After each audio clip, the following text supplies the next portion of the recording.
That may be the greatest catch I've ever seen in my life.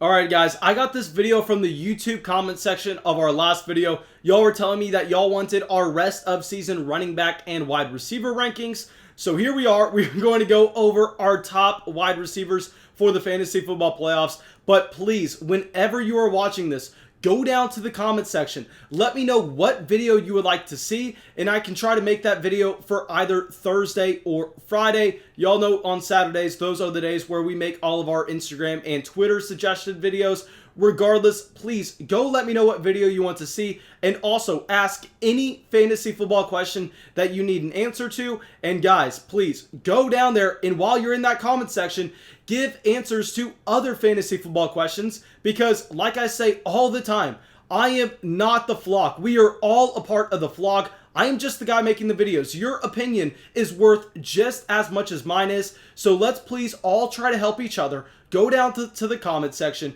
and let people know what you're thinking. That way we can crush the fantasy football playoffs. All right, so that's it. Let's dive into it, and let's talk about our top 24 wide receivers for the fantasy football playoffs. And let's start it off with our number one option, a clear number one option in my opinion. We are going to have Davante Adams. Now with Davante Adams, the reason that he's going to be at number one is consistency. I mean, if you're looking at Davante Adams in the games where he has played fully, he has just been consistently crushing with 25 points in almost every single game. You know, if you are going into a Monday night game where you're down 19, you're down 21, and you have Davante Adams left to play, Davante Adams is going to pull you out of that hole. He is going to win your matchup because of the target volume that he is getting in Green Bay. And what's actually been very optimistic about Davante Adams in his future projection is we've seen Allen Lazard already come back to this offense, and it did not hurt Davante Adams at all. I mean, Green Bay has all of their weapons right now, and Aaron Rodgers is still deciding to heavily utilize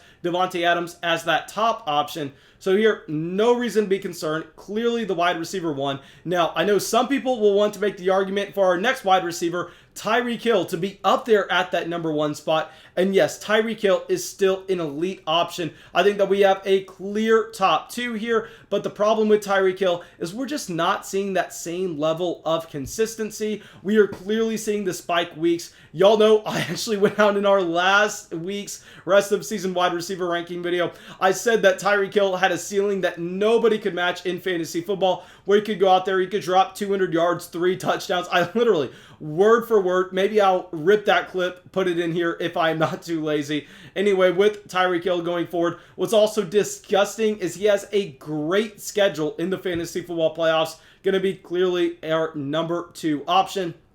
Now coming in here at number 3, we are going to have DK Metcalf. And yes, guys, I understand.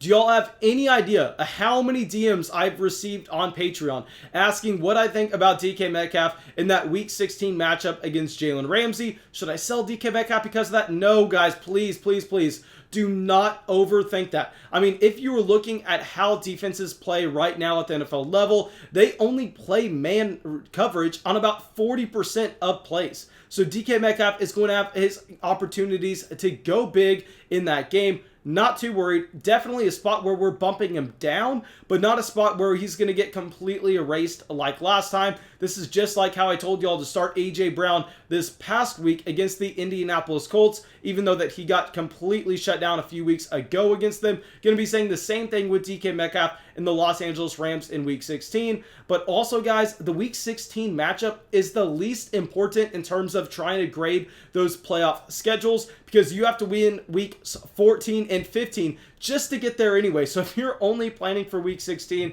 I mean, good luck getting there. And now our next wide receiver, someone that I know everybody is worried about, DeAndre Hopkins. Guys, with Hopkins, I think that we can clearly say that the shoulder injury was affecting Kyler Murray this past week. So yes, I understand this is Hopkins' second week in the past month of being very far down the fantasy football ranks. Clearly, I think that we are going to have a bounce back for DeAndre Hopkins and Kyler Murray. Not worried about this offense in the slightest. Hopkins has proven to be the best wide receiver in the entire NFL at the catch point. No reason to worry. DeAndre Hopkins still a top 5 option. And now rounding out our top 5, we are going to have A.J. Brown, a wide receiver that for some reason is continuing to produce as an elite option. I think this just speaks to the fact that A.J. Brown is an outlier. I mean, A.J. Brown is one of the most efficient wide receivers that we have ever seen at the NFL level, despite only seeing like 6 or 7 targets a game. He is still going out and scoring a long touchdown in almost every game. A.J. Brown, I don't know how you're doing it, but you're clearly a top 5 option, especially with a very strong schedule rest of the season. Now coming in here at wide receiver 6, going to be higher than where anybody else has him. I do not care. Tyler Lockett. Tyler Lockett has a fantastic schedule in the fantasy football playoffs. And what we talk about all the time in the fantasy football playoffs is the importance of having that ceiling. You need a player that's going to be in your wide receiver 2 spot that has the chance of going out and scoring 40 points and winning you your matchup, because you're playing in the fantasy football playoffs. You're not playing the worst team in your league where you just need to make sure you're going to get about 15 points from your wide receiver 2. No, if you're going to win these matchups against the best of the best, you need to be looking for that 30-point monsters performance from someone, and Tyler Lockett can clearly give that to you. And now coming in here at wide receiver 7, we are going to have Calvin Ridley. Calvin Ridley, honestly, a little bit disappointing this past week. I thought that he was going to be able to put up a lot more without Julio Jones. Regardless, Calvin Ridley is still a wide receiver that we have to be very excited about for the rest of the season, given his talent profile, given the tendency of this Atlanta Falcons offense to get into a situation where they have to air it out. So Calvin Ridley coming in here at 7, and a wide receiver that actually made our falling fast video where we got so much hate for it, Keenan Allen coming in here at wide receiver 8, dropping all the way down from wide receiver 2 where we had him previously. Guys, with Keenan Allen, we need to be worried slightly. I'm still ranking him as a mid wide receiver 1, so clearly there's no reason to go out there and lose your mind about it. But with Austin Eckler seeing 16 targets, I mean, one of the reasons that Keenan Allen, pretty much the only reason Keenan Allen was that truly elite option over the past few months, is that he was getting anywhere from 30 to 35% of this team's target share with Justin Herbert. So now Austin Eckler is soaking up that many targets. It is going to have to bump down Keenan a little bit. Still love the player, but we have to just be unbiased here. Okay, now coming in here at number 9, we are going to have Terry McLaurin. Terry McLaurin just looks unreal. I mean, I don't know how he continues to produce with some of the worst quarterback play in the entire NFL. I actually ranked him as, I want to say the wide receiver 7 in Dynasty leagues in our Dynasty Fantasy Football video on our Dynasty channel. And I got a comment down there that I thought was extremely intriguing. And they were saying that if Terry McLaurin had a better quarterback like a Russell Wilson, that Terry McLaurin would be a better wide receiver than DK Metcalf. And honestly, I don't know if I can argue with that, because Terry McLaurin has shown that he is getting that consistent volume. And not only is he getting the consistent volume, but he's turning it into fantasy production with efficiency. So with McLaurin, someone that we need to be excited about. Now coming in here at wide receiver 10, someone that I think can easily win you your fantasy football league, Allen Robinson. I mean, Allen Robinson has a fantastic schedule for the fantasy football playoffs, someone that you do not need to be worried about in the slightest. I know Mitchell Trubisky, probably the 2nd or 3rd worst quarterback in the NFL at this moment, but with Trubisky, he's still going to be heavily utilizing Allen Robinson, and we saw this past week, it gave us very, very bad flashbacks to what we got with Blake Bortles and Allen Robinson dominating in garbage time so many years ago. Okay, now coming in here at wide receiver 11, we are going to have Stefon Diggs. With Stefon Diggs, I just want to say that John Brown not being in this offense is going to hurt him. I know that usually whenever you remove a wide receiver from the offensive situation, that actually helps that whatever other wide receiver is across from him, just because he's going to be seeing more targets. But here with John Brown, he was such a great field stretching option for this team, where he took away the attention from the opposing safeties. He allowed Stefon Diggs to have a ton of success underneath. Without John Brown, I think this offense is going to have to take a step down.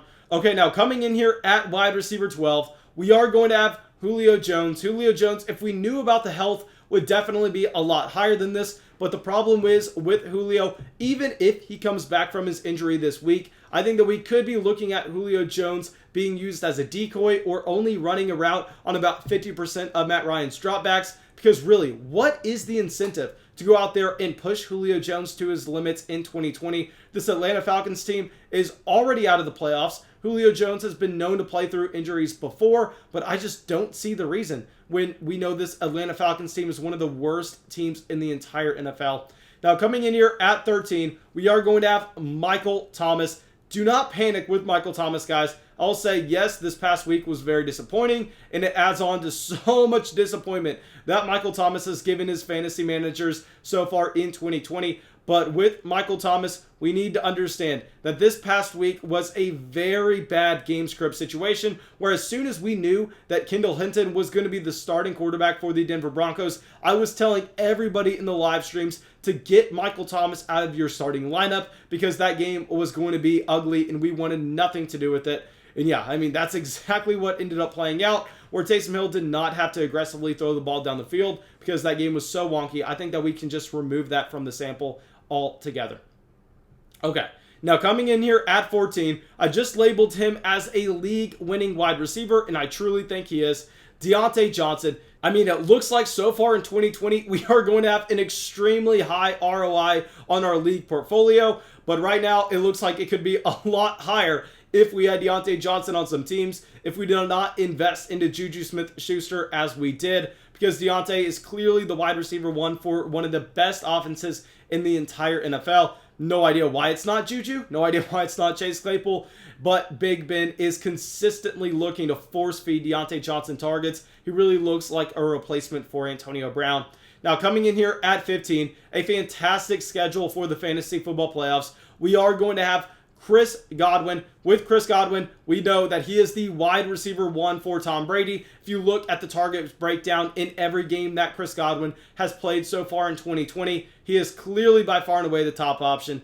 And with the great schedule, all these things I already said, but we know he has the talent as well. Tom Brady is still an above average NFL quarterback, so you're going to have to go with Chris Godwin here at 15. Now coming in here at 16, the wide receiver one for the Minnesota Vikings. I don't know how many times I have to make this statement, but Justin Jefferson, truly an elite talent. No idea how Justin Jefferson's going out there and putting up this type of season at 21 years old. The most efficient rookie wide receiver season that we have ever seen. One of the most efficient wide receiver seasons from all players that we have ever seen. With Justin Jefferson, he showed us that if we see something happen to Adam Thielen, he can get the volume as well. I mean, Jefferson is skyrocketing in fantasy football right now.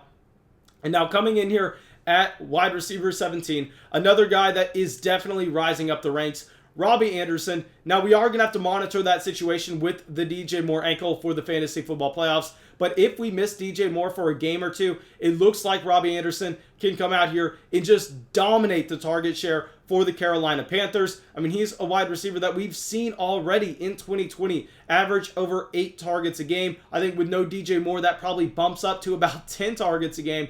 And yeah, Robby Anderson has the talent. He's playing in the offense, and now he's going to get even more opportunity. Now, coming in here at wide receiver 18, someone y'all are going to be screaming at me to have higher. We are going to have Adam Thielen. With Adam Thielen, so far, his 2020 season has been fueled off of his usage in the red zone. It's been fueled off of him just getting every single look from Kirk Cousins once they get down to the goal line if they don't decide to go with Dalvin Cook. But we know the touchdowns are the least sticky thing week over week, year over year, where they are going to be volatile. So if those touchdowns go away from Adam Thielen, I think he actually has a floor that's a little bit lower than this, with Justin Jefferson soaking up about 50% of the air yards in Minnesota. Now, our next wide receiver coming in, Robert Woods at 19. Robert Woods, fantastic schedule for the fantasy football playoffs. On top of that, looks like he's the clear top option in Los Angeles at the moment. Gonna have to have Woods here at 19. Now coming in here at 20, we are going to have Chase Claypool. Probably has more upside than anybody else on this list. But the problem is Diontae Johnson is soaking up so many targets in Pittsburgh right now. Juju Smith-Schuster is still there. So Claypool's going to be down here at 20 as a volatile option, but we know he has the ceiling.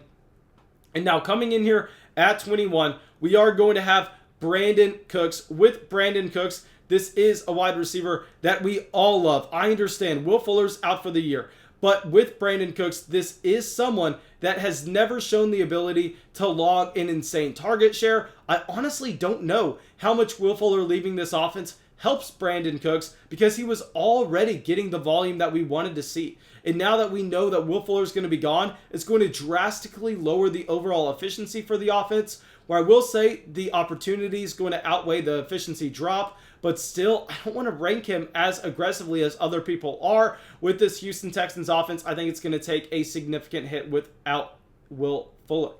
All right, so now coming in here at 22, we are going to have Mike Evans. Mike Evans, a very impressive week this past week. Looks like Antonio Brown is complete dust. The problem is we have Chris Godwin as the wide receiver 1 for the Tampa Bay Buccaneers, and there are just so many other solid options at the wide receiver position. I mean, I could not fault you if you want to go all the way up to wide receiver 14 and you just want to jumble these guys up in any order. You could make the argument for it. We are splitting hairs here, but I think with Mike Evans, the target share volatility is going to have him down here at the low end wide receiver 2. Coming in here at 23 is going to be Cooper Kupp, a wide receiver that took a backseat for Robert Woods this past week. Actually also got out-targeted by Josh Reynolds, but he does have a great talent profile. On top of that, we know that he has a great schedule for the fantasy football playoffs, so still a top 24 wide receiver. Now coming in here at wide receiver 24, rounding us out, we are going to have Amari Cooper playing on a severely disappointing offense, but we know he has the talent. We know that he can get the volume,